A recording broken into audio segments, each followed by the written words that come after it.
Hey guys, what's up? How are you doing today? It's good to see everyone. We had a lot of fun last night. I ranted and raved about a whole bunch of stuff. But here is some keen news about Wednesday nights. Next week, Kyle will be returning, and it may be for an extended period of time. We may get Kyle for multiple weeks. I'm not promising anything, but we may get Kyle for multiple things on Wastrel Wednesdays. So you get 2 rants for the price of 1, again, on Wednesdays. I'm not promising anything. I'm not saying that's absolutely going to happen. Just that it's looking pretty good. It's looking like it may. Good morning, Yang, out there on the West Coast. Ricky Maru, good to see you. Hello to anybody watching over on Facebook.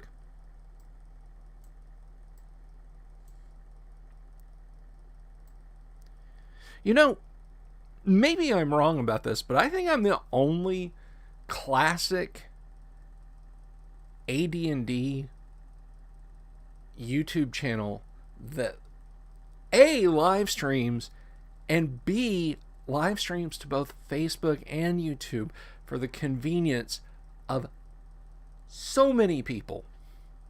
You can pick this stuff up anywhere. Hello, Adam Black. Good to see you too.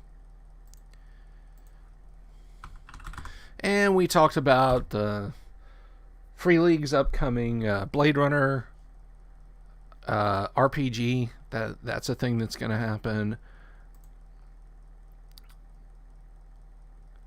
And we are currently at 790. We actually picked up subs between last night and now. We are 797. We are 3 subs shy of 800 and 203 subs shy of that great goal that we're aiming at, which as you know, is, of course, the convention. That's right. The virtual convention that I will run for you guys when this channel hits 1,000 subs. I will run a virtual mini-con for you guys. And other people can run games in it too. I'm just saying, I will found the thing, and you guys can, we can kick that off. So if other people want to step in and run games, if you don't just want to hear me talk for 2 days straight, then by all means, say, yeah, I want to run a game at your mini-con. Hey, IR, good to see you there, KB. How you doing? So we are 797 subs in, and that makes us 203 subs shy of hitting that magic number. And I appreciate every one of you folks who've signed up for the channel, who subbed on YouTube, even the people who watch me over on Facebook. Everybody, because I actually started streaming on Facebook. The YouTube thing didn't come till later, till I realized, hey, I can stream to YouTube. Thank you, Adam. Thank you. You are outside of staff for this channel, which is myself and of course Kyle. You are the first person to offer to sign up for that. So thank you. I appreciate it. But so if you don't know the history, if you're one of the newer listeners, watchers, whatever here, I started this back in March of 2000 when the Andromeda strain outbreak started happening. I knew a lot of people who were in a really rough place emotionally and personally because of the Andromeda strain outbreak. And a lot of people who were gamers who were, not able to game anymore. And that was like their social thing. That was it. that was the totality of their social get together. Their, their week led up to playing in a D&D game or some other role-playing game. And suddenly we're being told, don't get within 6 feet of anybody. We're closing all the stores. I mean, I remember in those dark early days, like I went out at rush hour in the morning. I had to go to the store. I went out at rush hour, and it was like 10 o'clock on a Sunday morning. The time was, it was like 8:40 on a weekday morning. But the traffic outside, it was like 10 o'clock on a Sunday morning. This is just nothing. Nothing. No cars on the road. I don't think they were even running the commuter trains at that point here. But it was nuts. And I just looked at that and I said, no way. No way. I got to do something. I have outreach and I have a little bit of presence on the internet. So I put it to good use. And here we are. Here we are a year and a half later. And, well, more than that. More like a year and 2/3 later. But anyway, that was why I started this. And I still talk about general stuff. I'm still gonna, I'll go back. I'll paint some miniatures again someday soon. Right now, we're more on, how to AD&D, because it's my first role-playing game passion.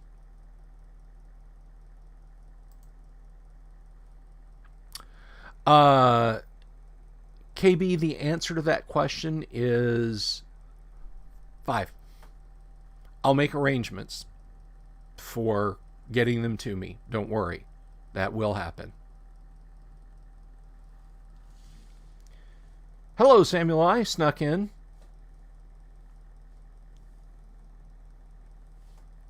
Good to see you. Good to see you.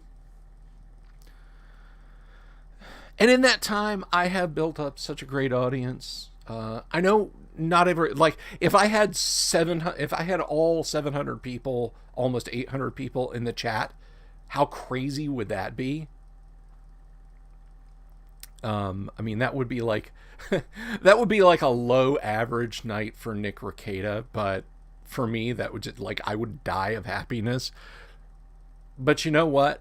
I know the videos get watched. I see the level of engagement, and that makes me happy. And the fact that there's almost 800 subs on the channel now, and it's going forward, it's moving forward all the time, that makes me very happy.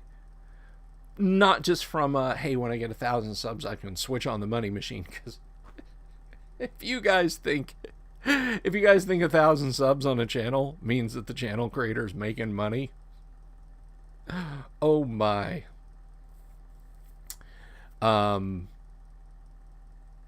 Yeah, oh my. Oh, by the way, KB, in response to your question, that does not include one for Jess. So,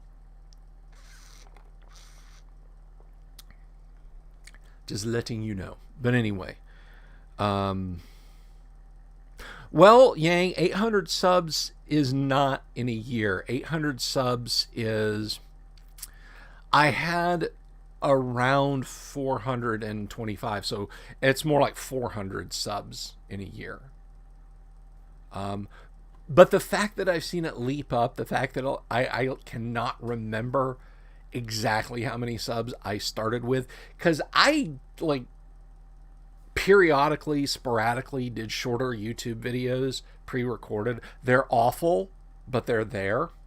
And I also used this as a parking lot for a then out of print concert video from the industrial rock band Revolting Cocks, from a show they did in Chicago. It wasn't available anywhere. It was only available in like little bits and pieces on YouTube, and I compiled them edited them all together and put the entire concert up, and that video got like 20,000 plus views on it. And then finally, because here's the thing. Yes, we're going to talk about D&D, but I just want to mention this. I should have saved this for like a Wednesday night thing. But here's the thing with the Revco video. Revco is a super group with a revolving door of performers. It's got members of Ministry, Front 242, most of the performers who worked for the Wax Trax label in the late 80s through the early 90s performed with Revco in one capacity or another.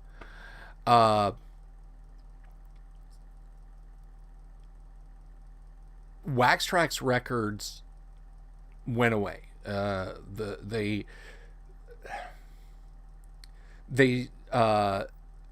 Sony bought Front 242's catalog from them when Front 242 signed with Sony. Ministry, of course, went to Warner, but they left the small Ministry catalog because that actually was they left Wax Trax and went to Arista Records when they were still like an English synth pop sound. And then they went to Warner. But Warner never bothered with the Ministry stuff. 9 Inch Nails was on Wax Trax initially before they went to TVT and then on to whatever label they went to. I think it was Geffen or somebody. But the point is, Wax Trax slowly disintegrated over time. So there was this, oh, I'm sorry. I'm so sorry. Here. Is that better? You guys let me know if that's better. I'm so sorry. I didn't realize that was picking that up.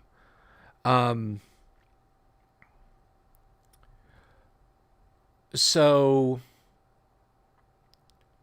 there was this period there where yes, Paul, it was Interscope.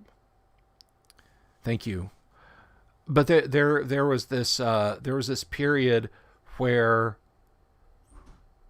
the intellectual property of Wax Trax that had still been Wax Trax, even though they got bought by TVT, who got bought by another company, who got bought by another company, and then that company just disintegrated. Like, you couldn't buy new Wax Trax stuff. It just, you couldn't find anything on the label. So this concert video, which was pretty well regarded, pretty popular, just wasn't available. And I put it together out of pieces that I found on YouTube, edited them all together so the whole thing was continuous, and uploaded it to my channel. And like I said, 27,000 views on it. Well, one day recently, I was panning through my my videos, and I realized that thing had a strike on it, because I guess Warner Media, or at least the AI at Google, says, wait a minute, this music belongs to Warner Brothers because it's Ministry, technically. Because the only person doing anything with the Revolting Cocks label now is Al Jurgensen. He's like literally the last man standing of that whole project, that whole era. So yeah, Warner had copyright struck the thing. Now, I wasn't getting ad revenue. I didn't want ad revenue. I wanted it up there for industrial music fans to enjoy. But if you get 3 copyright strikes on your channel, you're done. YouTube will drop you. So I already had 2. Well, I already had 1 because I thought that, like, if I switched off all monetization and stuff like that, I could use a Led Zeppelin song to back up a very, very, very short video that I did. No, that got copyright struck immediately and YouTube muted the sound, but it was still a strike. And then when I saw that Warner had copyright struck the "You Goddamn Son of a Bitch" live video, I was like, that's got to go. But that video got me a lot of engagement, and I think a lot of people subbed to my channel because of that video. So there you have it. Now I'm going to answer your questions about actual gaming stuff. Let's see. Read a fair bit of Musashi by Eiji Yoshikawa. Good times. Literally over 100. I don't know that one. Thoughts on basic D&D and retro clones like basic fantasy. Okay, so here's my thoughts on basic D&D, because I have not talked a lot about basic D&D on this channel. Holmes' Basic Dungeons and Dragons is a fine, fine, fine edition of D&D.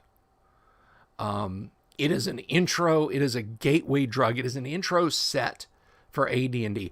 It's very much its own thing in a lot of ways. Like, initiative's not a thing. You go by dex, and monsters are given dex scores.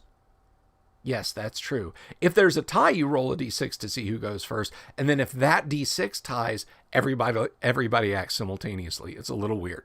But it references throughout the rules, you know, there's a ranger class. If you want to know more about the ranger class, go buy AD&D. If you want a gnome player class, if you want a gnome, go buy AD&D.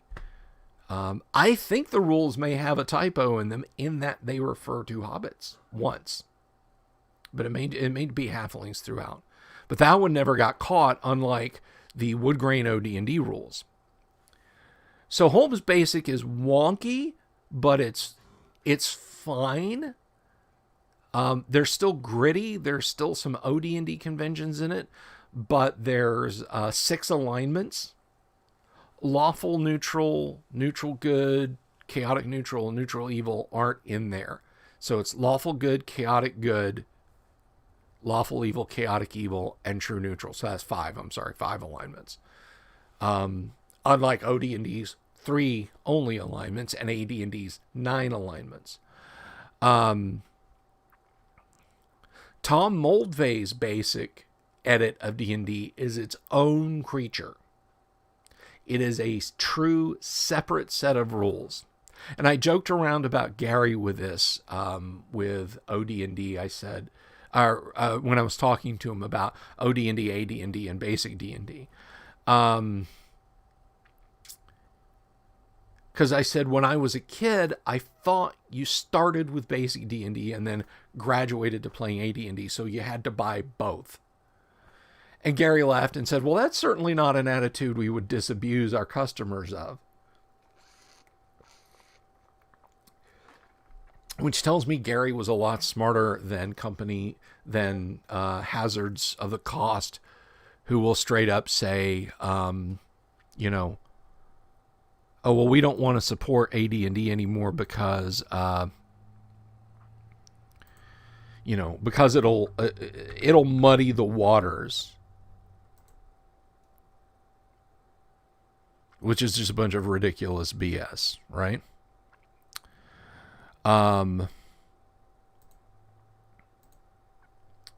Sorry, I got a message there. But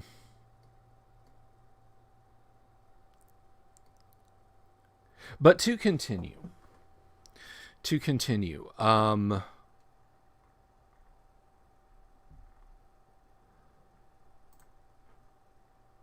Oh, don't you do it. Sorry, Microsoft Edge threatening to restart my system. But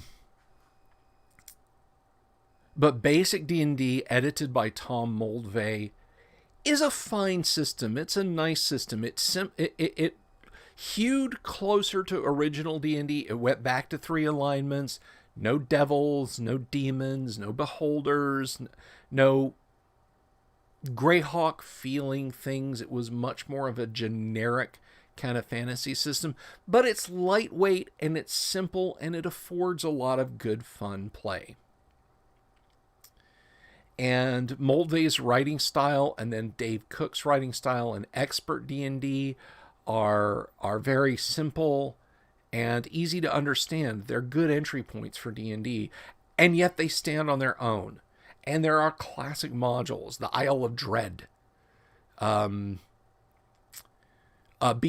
got ported over to that rule set. So I think the early basic D&Ds are just fine. Now, when Frank Mentzer came in and chopped up basic D&D and made like a Dungeon Master's Guide and then a Player's Guide in the box, and like half of the DM's rules are a choose-your-own-adventure game, that just started to make it silly, and it was like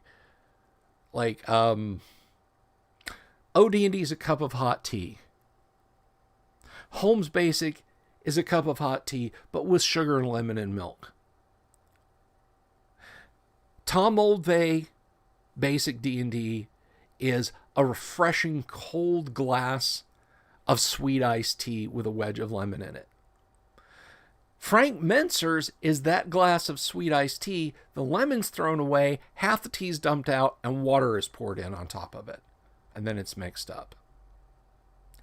So that's how I feel about versions of basic D&D. And then Frank just made things worse with the Companion and Immortal and so on sets that just made it more and more bland and blah and so on. And by the time we got to the Rules Cyclopedia, it was literally just fantasy stereo instructions. It was just a role-playing game rulebook should engage you. Gary knew how to engage people. You can talk about the organization another time, but Gary knew how to engage readers. J. Eric Holmes knew how to engage readers. Tom Moldvay knew how to engage readers. Frank just talked down to gamers like they were a bunch of children.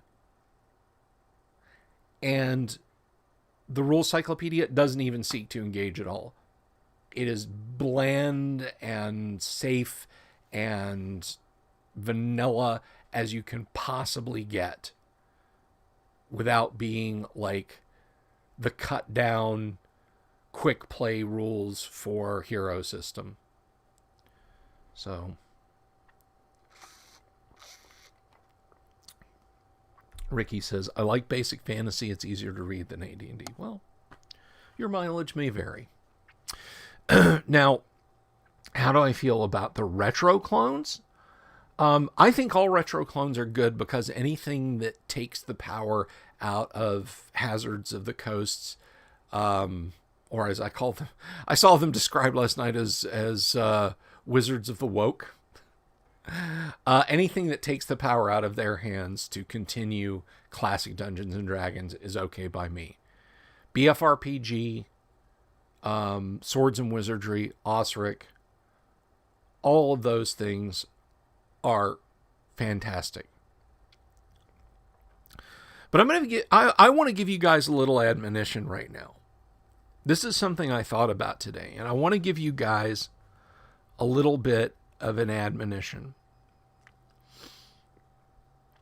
I said last night in my rantings that I feel like Wizards of the Coast is going to eventually pull the rug out from under classic D&D. They probably will wait until after the 50th anniversary, and there'll be some kind of false flag thing that crops up, or there'll be,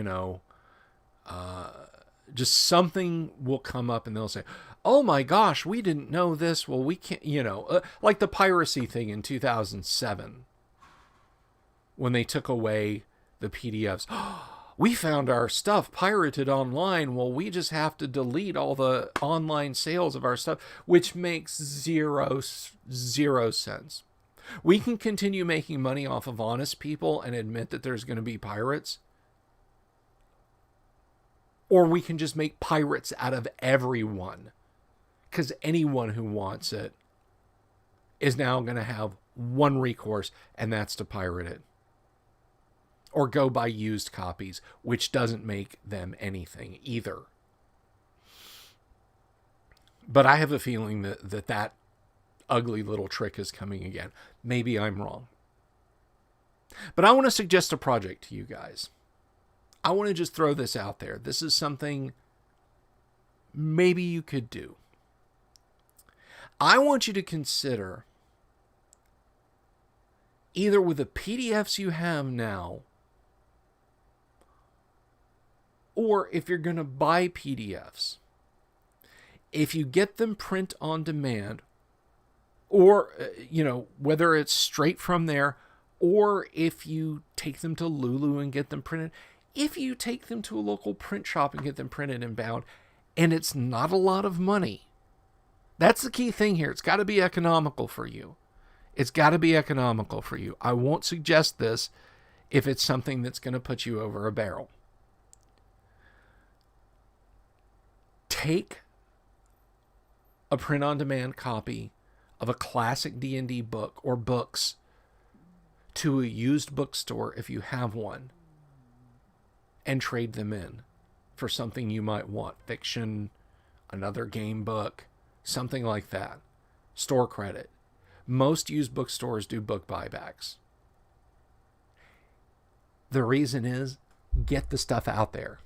Now, cool your heels if you're on the collector's market and you're like starting to gnash your teeth at what I just said. I'm not talking about, because then you'll fool the collectors and you'll drive prices of their stuff down. It's not going to change a thing in the world if you take a professionally printed copy of the Dungeon Master's Guide, print on demand, and take it to a used bookstore. No collector in their right mind is going to look at that and say, oh, this must be a real copy from 1978, and get that into circulation. It's got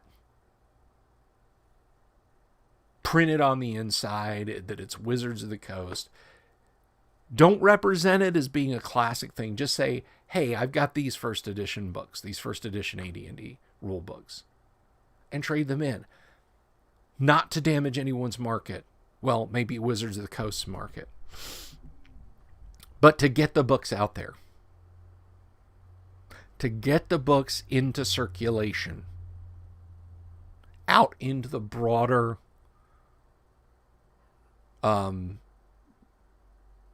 world. So the next person that comes in and they look on the shelf of that bookstore and they're holy crap, a 1E monster manual and a copy of Temple of Elemental Evil.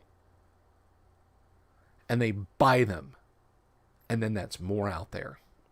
It's a grassroots movement, and I bet you it would work. Paul says, wagers are already being placed on what 5.5 is going to be. The one I hear popping up is the end of alignment. I'm banking on the end of races as we know them. Yes. Yes. They've already deleted Drow. And I would surmise that they're probably going to get rid of alignment. They're going to be called attitudes or moods or something stupid like that.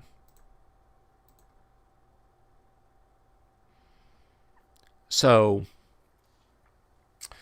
that is my feeling of what's coming, what's about to happen.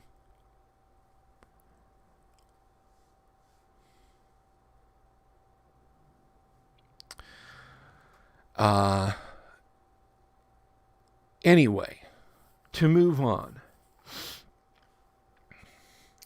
This has taken up way more time than I thought it would. We're going to talk about gods and demigods and devils and stuff like that.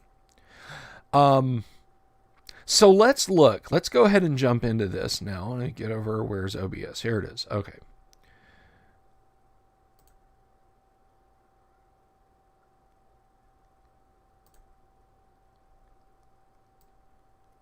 So let's talk a little bit about demons and devils as deities in the world of Greyhawk. Oops. And should we count them? Personally, now this is a Gandalf hat moment. I should have my Gandalf hat over here. But personally, If you're running the world of Greyhawk and you're doing deities that way, I absolutely think you should run major demons and major devils as they are described in the World of Greyhawk box set. I think you should give them all concurrent powers. They're pretty powerful as it is. I mean, let's take a look at Demogorgon. Stranger Things Demogorgon. But before we do, I want to point something out. And if you're new to first edition, you might not know this. If you're not, just sit tight. Don't worry. So the Demon's Amulet. Demon lords and princes maintain their vital essences. We're on page 16 of the Monster Manual, by the way. Their souls, so to speak, are thus at once protected and yet vulnerable if some enterprising character should gain the amulet. Demons with amulets are able to magic jar once per day. Demons' amulets cannot be detected by any such by any magical means, and they do not otherwise appear unusual in any way. The device need not be with the most powerful princes, although the lesser demons typically need to carry theirs on or near their persons. Possession of an amulet gives the possessor power over the demon to whom it belongs for the space of, for example, one adventure and never more than a day. The amulet must then be returned to the demon, or it can be destroyed and thus condemn the prince to abysmment for a year, and he or she may return thereafter only if summoned. Use of an amulet is very, very dangerous. Possession of one will double chances of calling the attention of another demon. And any demon not controlled by the device will immediately attack the person possessing such an amulet. If the amulet leaves the hand of the one commanding the demon to whom it belongs, that demon attacks him in its most effective fashion immediately, attempting his utmost to slay and then to carry all that remain to his own domain, i.e. that character is lost and gone forever. On the positive side, however, if the wielder of the amulet carefully repays the demon for aid rendered, adds a considerable sum for having the temerity to dare command the demon in the first place, and then carefully restores the amulet to the demon, the prince might not bear him a grudge forever afterwards, nor seek to hunt him out whenever possible. Demons frequently roam the astral and ethereal planes. Their attention is also attracted by persons in an ethereal state. If the name of a particularly powerful demon is spoken, there is a chance he will hear and thus turn his attention to the speaker. A base 5% chance is recommended to the referee. Unless prepared to avoid such attention or to control the demon will thereupon immediately kill, by whatever means are most expeditious, the one pronouncing his name. If demon types 1 through 6 are encountered in their lair, there will be 1 to 6 of the same type, 75% of the time, and 1 to 6 mixed types, 1 to 6, 25% of the time. In addition to the separate characteristics and abilities of each sort of demon, these monsters have the following in common. Now, again, if you're playing Greyhawk, you should be adding this. Types 1 through 3 are affected by non-magical weapons. Types 4 and greater are not affected by non-magical weapons. All demons have these abilities: infravision, darkness, teleportation, gate, and specifics vary on those. Demons are affected by the listed attack forms as noted. Acid, full damage; cold, half; electricity, half; fire, dragon or magical, half; gas, poisonous, etc., half; iron, magic missile, poison, and iron, magic missile, poison, full; silver weapon, none, unless they're affected by normal weapons, in which case the damage will be according to the weapon type. So don't think just because you shoot the demon with a silver-tipped arrow that you've got anything special going on. Because they have a special form of telepathy, demons are able to understand every intelligent communication. Demons with average or better intelligence are likewise able to converse. So think about the stack we have in the Greyhawk set over here, and then think about all that players can do. Or all that demons can do. So when players come to you and they say, yeah, in my one game we beat Orcus, we killed him, odds are the DM was just reading the stat block and wasn't considering all of this. That's a level of Monty Hall that should not be. So Demogorgon. Now, understand, this book was written in 1976, shortly after the creation of the final supplements for original D&D. AD&D was still somewhat nebulous, so there's gonna be a few things that we see in the World of Greyhawk set that don't necessarily jive with what's here, but for the most part, it's the same, and there are no major inconsistencies or incompatibilities. So Demogorgon, very rare number appearing 1, because he's the only one. Armor class -8. Move 15 inches. That's 150 yards out of doors in a single round, or 150 feet underground. Hit dice, 200 hit points, so you treat him as 16 or better. Odds you'll counter him in his lair, percent in lair, 50%. Treasure type, R, S, T, and V. Now, one thing, it's not stated, I would consider Demogorgon as basically having the max across the board on the treasure types, but your mileage may vary. Number of attacks, 3. Damage per attack, all special. Special attacks, see below. Special defenses, +2 or better weapons required to hit.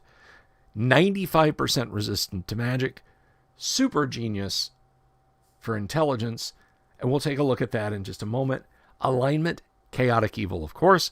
Size, large, 18 feet tall. One of the few redeeming things. If you find yourself in melee combat with this guy and you do get a chance to get a blow in, you'll do large creature damage. Psionic ability, 150 points per head. Note, he has 2 heads. He has 2 heads. That's 300 psionic points. Attack and defense modes, all.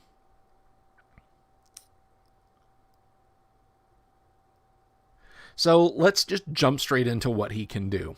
And then we're going to go back and look at, we'll look at a devil if we have time, and then we're going to couple that with stuff we've already talked about in the world of Greyhawk, the deities of Greyhawk. Demogorgon possesses great power in his 2 heads. Should he fix the gaze of both on his enemies, he is able to hypnotize. It will affect from 10 to 100 creatures of 1 to 3 hit dice, from 5 to 40 with 4 to 6, 3 to 24 with 7 to 9, 2 to 12 with 10 to 12 hit dice, and from 1 to 4 with 13 or more hit dice. So he can affect the minds of 16 hit die monsters, 1 to 4 of them. Let's see. This hypnosis of the mass sword is limited in that the victims are only under his influence for 1 turn, but during this time will follow most instructions absolutely. Self-destruction would not be heeded. Like he'd have to tell you to commit suicide. He'd be killing you. Let's see. And for from 1 to 6 turns afterwards, will tend to believe or carry out the residual of the hypnosis. His left head has a gauge which has the effects of a rod of beguiling, and the gaze of the right head causes insanity for from 1 to 6 turns. When used independently in this manner, the potential victim or victims save versus magic to determine whether or not they avoid the eyes. Second, Demogorgon is able to lash his forked tail, striking with it as a whip-like weapon. Its touch causes energy drain from 1 to 4 levels. The tail striking is a flail for hit determination. Third, his tentacles are also deadly weapons, each causing 1 to 6 points of damage to any opponent, but those opponents which are of lesser stature, particularly those hailing from the material plane, such as humans, dwarves, elves, etc., will be subject to rot. A limb becomes useless in 6 melee rounds and drops off in another 6. The body sustains damage, which permanently removes 25% of the hit point in 6 melee rounds, cumulative per hit. A cure disease made within the 6 melee rounds will limit the save. Within the 6 melee rounds, limit will save the member so that it will heal in 1 to 4 weeks, and body hits will be restored entirely with the cure if made within the 6 melee rounds after the hit. When desiring to do so, he can cast Continual Darkness, Charm Person, Create Illusion as an Illusion Wand, Cause Fear as a wand of that ilk, Levitate as a 16th level magic user, Detect Magic, Read Languages, Detect Invisible Objects, ESP, Dispel Magic, Clairvoyance, Use Clairaudience, Suggest, Water Breathing, Polymorph Self, Wall of Ice, Charm Monster, Telekinesis, 7,000 gold piece weight with each of his 2 heads, or with but 1. Cast a Feeble Mind spell once a day. Project an image. Use Power Word Stun once a day. Use any symbol once a day. Turn sticks to snakes and gate in other demons with some percentage chances. 85% chance of success. 50% chance for a type 1 through 4. 50% chance of gating in a 5 or a 6. And finally, description. It is contended by some that this demon prince is supreme, and in any event, he is awesome in his power. The gigantic demon is 18 feet tall and reptilian. Demogorgon has 2 heads which bear the visages of evil baboons, or perhaps mandrills, with the hideous coloration of the latter named beasts. His blue-green skin is plated with snake-like scales. His body and legs are those of a giant lizard. His twin necks resemble snakes, and his thick tail is forked. Rather than having arms, he has great tentacles. His appearance testifies to his command of cold-blooded things such as serpents, reptiles, and octopi.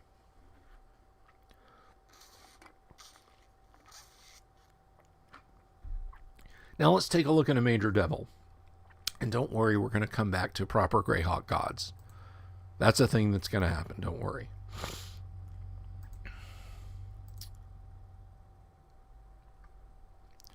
All right.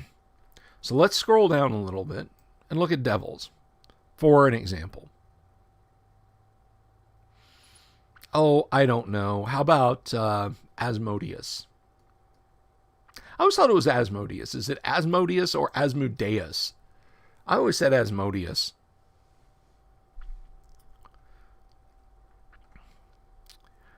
All right, let's take a look at devils and what they are and what they can do, though.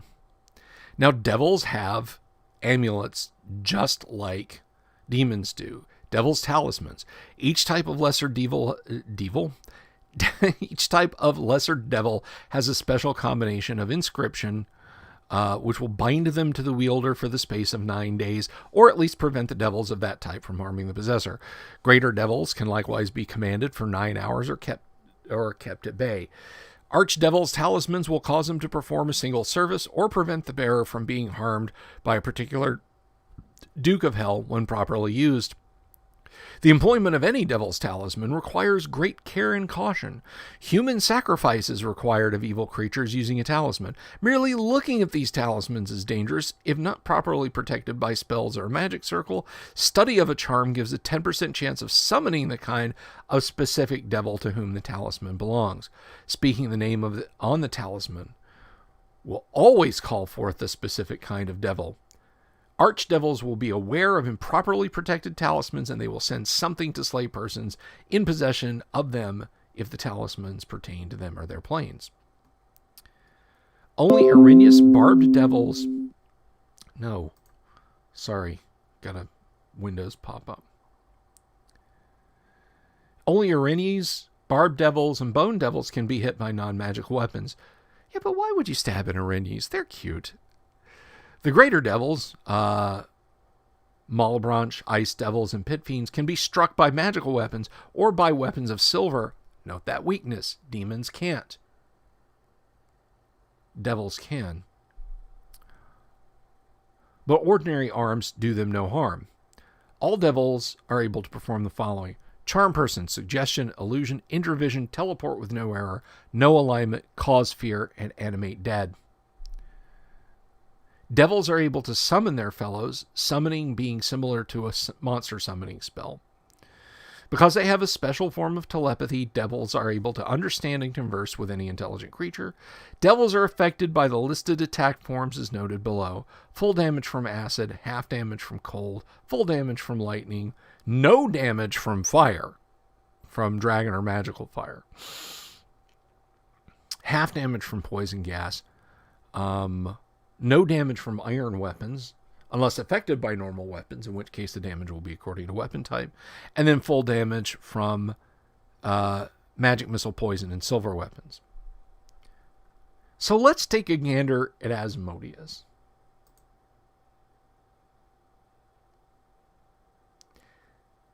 Although Adam says technically it's Asmodeus.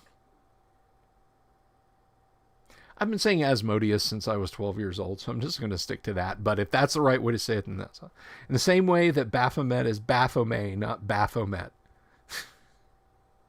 Greetings, Chris. Hello, how are you? I'm just messing everything up today. Baphomet. Baphomet. Asmodeus the Archfiend, and he looks like Robert De Niro in Angel Heart, and you can't convince me otherwise. Look at that picture. Think about the movie Angel Heart. That looks like Bob De Niro in Angel Heart. Anyway. Asmodeus, Archfiend, Overlord of all the Dukes of Hell, rules by both might and wit. He is physically stronger than any other devil, as strong as a storm giant, and the most cunning and artful. Oh, wait, you know, I'll go through his stats. I'll come back to that. To that. Demons are greater than devils. Don't at me. They are more powerful. But demons are more numerous. So anyway, frequency very rare, unique. Number appearing 1, armor class -7, move 12 or 24 if he's flying. 199 hit points, just a tiny little bit less powerful than Demogorgon. I wonder if that keeps him up at night. 90% in layer. Treasure types I, R, U, and V. Number of attacks 1. Damage per attack 4 to 14. Special attacks see below. Special defense +3 or better weapons to hit. 90% magic resistance. Super genius. Lawful evil. He's large, 13.5 feet tall. Has more psionic points, 366 to Demogorgon's 300 max. I'm saying he repeats his lines for dramatic effect, probably.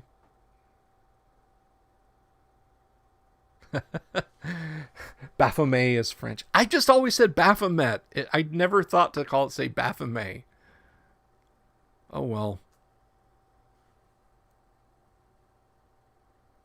Of course, you know how it goes. Religions supplant religions, and I have heard say that Baphomet was never like this evil, bull or goat-headed corrupter, that she was actually a benign fertility goddess worshipped thousands of years ago by tribal Europeans, and that was first supplanted by the Roman gods. It kind of relegated her to, not so good status, and then Christianity came on, building on that, and said, no, she's just a straight up demon of hell. But we're not going to get into that. Anyway, so, where were we? Yes. His mighty palace rests upon the floor of the lowest rift in Hell's 9th plane. His servitors are pit fiends and whichever of the lesser and greater devils he commands to service. Once per year, he can command the archdevils to attend his court and pay homage. The powers possessed by Asmodius are usable at will, once per turn or per melee round, are pyrotechnics, produce flame, wall of ice, wall of fire, ice storm, wall of fire, and wall of ice, continual light, read languages, read magic, detect invisible, locate object, invisibility, dispel magic, hold person, hold monster, shape change, beguile, rulership, mass charm, geas, restoration, raise dead fully, or fulfill another's wish. Don't go asking Asmodeus to grant a wish for you. Asmodeus can use the following powers once per day: Symbol of pain, symbol of insanity, symbol of hopelessness, say versus magic or submit to Asmodeus' will, unholy word. He can summon 2 lesser or 1 greater devils. The gaze of this Archfiend causes fear and weakness, or chill slows to 50% and -5 on all die rolls at his option. Saving throw versus magic applies. He has a glowing rod of pure ruby. It acts as a rod of absorption. It also causes serious wounds on anyone touched by its opaline tip. Upon command, it will shoot forth a cone of frost, a jet of acid, or a bolt of lightning, all according to the appropriate dragon breath weapon. The value of this instrument is 1,000,000 gold pieces, considering the gem qualities only.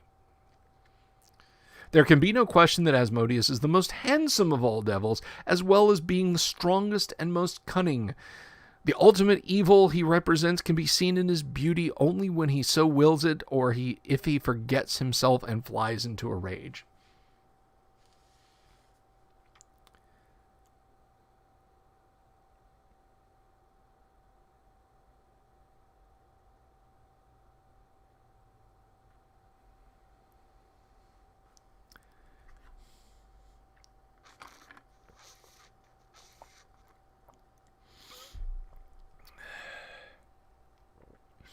I thought Gesh was what latter-day D&D players called elves who could fight and cast spells, but what do I know? So, there we have examples of the prime evils, not primeval, the primary evils of the Abyss and the 9 Hells. Asmodeus and Demogorgon. Or Demogorgon. At least I don't say that anymore, okay? I don't say Demogorgon. Although I'm sure somebody's going to... Yeah, Adam's going to say, oh, no, actually, that's the way you're supposed to... Actually. I'm just teasing. So, there's a couple of devils, and we've looked at what devils and demons can do. I think, this is my opinion, if you are playing the world of Greyhawk as your campaign world, or using it as your background tool, whether you're actually using the maps and stuff, I think, personally, you absolutely, positively, on top of everything that I just said, if it's not redundant,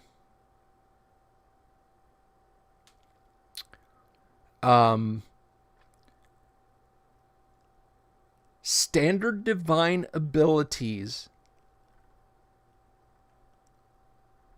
and at least for Demogorgon, at least for Demogorgon and for Asmodeus, which I am now being told is pronounced Gesh. I'm just kidding. You should apply the greater god abilities. Now take those two and consider the following: anti-magic shell, command for 4 rounds, control environments, cure critical wounds, death spell, dispel evil or good, illusion, and magic.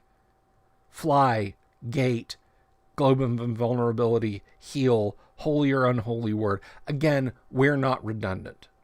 Don't give Asmodeus 3 unholy words.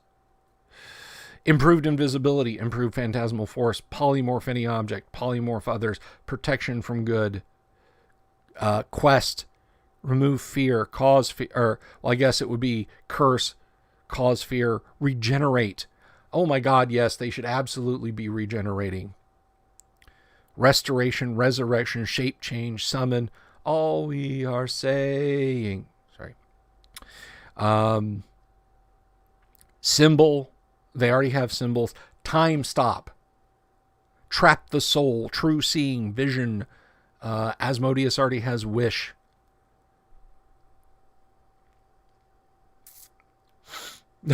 Spelled Asmodeus, but pronounced Bob.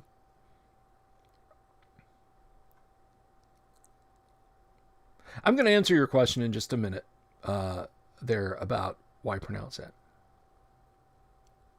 So absolutely, positively go through and decide based on the text in the monster manual and in the Fiend Folio and in Monster Manual 2, and decide. But if you're using those devils and demons and you're using the World of Greyhawk campaign set, give them those abilities. Don't make them chumps. Don't make them pushovers. They're tough and they're dangerous, and they absolutely should be treated as such, and they should get those abilities. Now, another mention about demon and devil lords. I'm not an enormous fan of demi-human deities. Just because it stretches thin pantheons.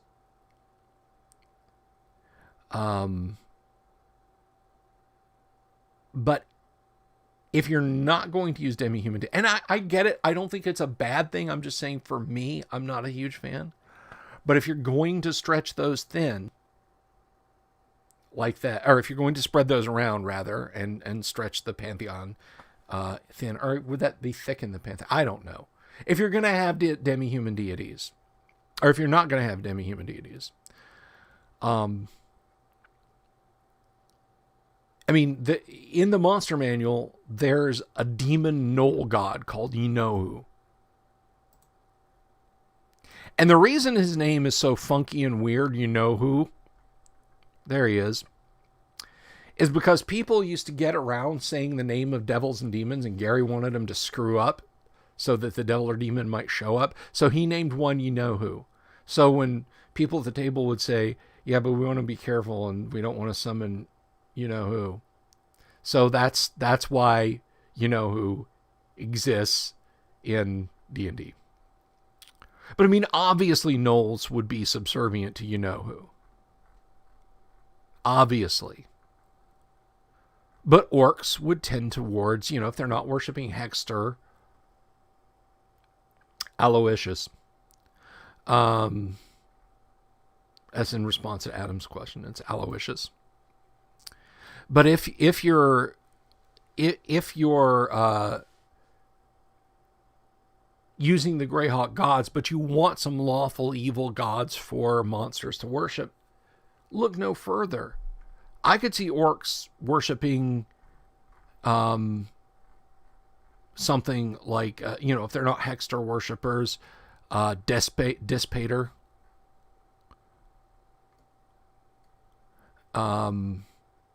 Yonti, the snake beings, I feel like would absolutely, without a doubt, be Demogorgon worshippers. So would Ophidians.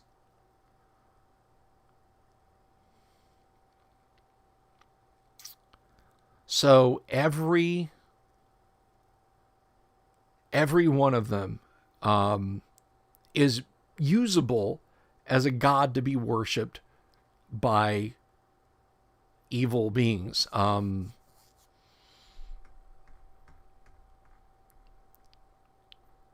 then you got stuff like Jeweyblex here, which is he's a look, I'll just read his description to you. This is the illustration right here. It's on page 17 of the Monster Manual. There is no question that this is the most disgusting and loathsome of all demons. Jeweyblex is foul and nauseating in the extreme. His dripping form can lash forward in melee to cause terrible damage, both from the force of his blow and the caustic properties of his noisome secretions. Jeweyblex is reclusive and hates intrusion by any form of normal creatures, but surrounds his person with slimes, jellies, and puddings. If encountered in his lair, there will be from 1 to 4 green slimes, 2 to 8 ochre jellies, 1 to 4 gray oozes, and 1 to 4 black puddings. He is similarly shunned by demons and other creatures. Yeah, I mean, Trampy really gave us a horrible and disgusting illustration there, and I love it for him. So nothing's really going to worship him. Maybe the intelligent forms of gray ooze, because gray ooze can be intelligent. But that's really it.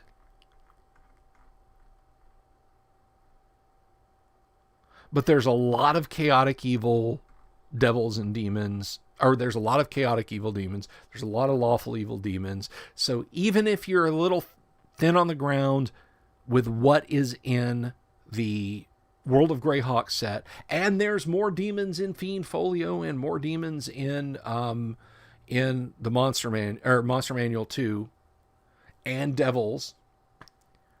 So if you're wondering, what can I have these orcs worship? I don't want the party to just say, oh, look, there's another bunch of Grumsh worshippers.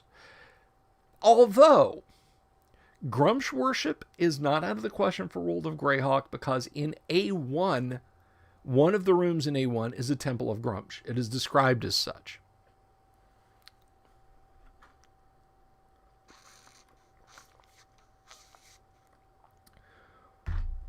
So, looking at the devils and demons, yeah, you should absolutely be using them in Greyhawk, and you should absolutely be adding there. I mean, at a glance, Jubilex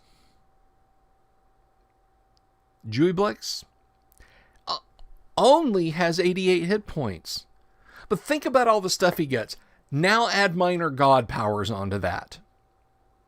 Now that 88 hit points ain't so much of an issue. Consider Loth. Loth only has 66 hit points. She's even less powerful than Jubilex. But she has all these abilities. She has abilities, a list of abilities as long as her arm.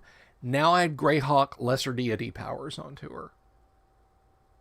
Now you're talking about truly difficult targets. So all those kids you knew back in 6th and 7th grade who talked about how they played a summer D&D campaign and they killed all the devils and demons yeah. Think about stacking them up, and that will never happen again. And all that goes to any good deities, although very, very, very few are actually listed. I mean, there's nothing particularly deity-like, benevolent deity-like in Monster Manual or Monster Manual 2 or Fiend Folio. Definitely not in Fiend Folio. That book is just all bad in more ways than one. Damien says, do slimes and gelatinous cubes react violently to baking soda? I know it's a little tongue-in-cheek, but it's a good question. I would say maybe, like, if you had enough, I don't know. I would have to treat that on a case-by basis. It might neutralize it, but then if you're going to scrape it off or burn it off anyway, 6 on one hand, half a dozen on the other.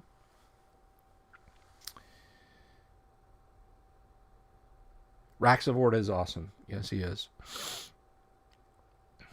So that's a look at Monster Manual, Demons and Devils, and so on and etc. Now, I would make the case that a Planetar could probably take down Jubilex.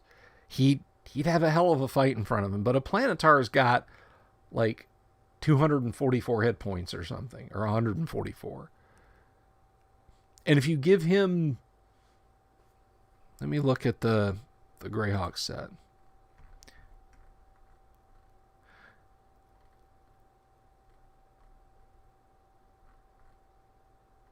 I mean, you could make a case for giving a Planetar or a Solar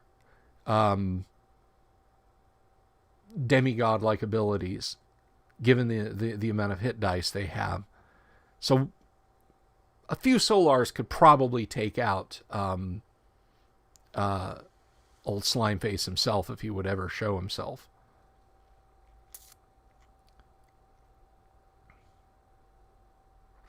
My party once killed an ooze with a vat of basic liquid once in Tomb of Horrors. Huh.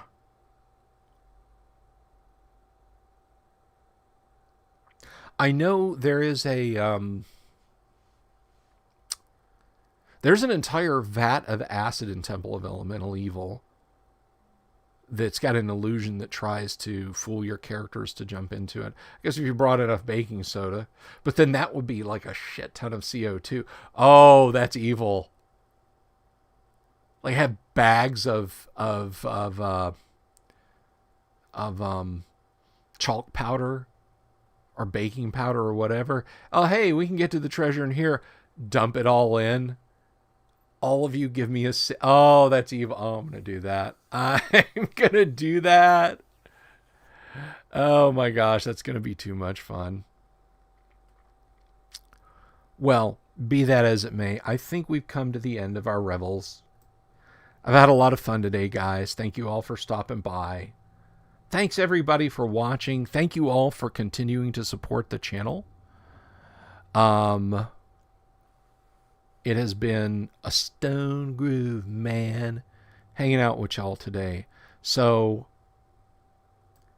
y'all be well. I'll be back tomorrow. We'll talk more about deities and demigods in the world of Greyhawk. Maybe we'll look at some of the monster manual, too, and some of the Fiend Folio stuff by comparison. That could happen. But you guys have an absolutely special day. I love you all. One last look real quick at the numbers before I dip on out of here.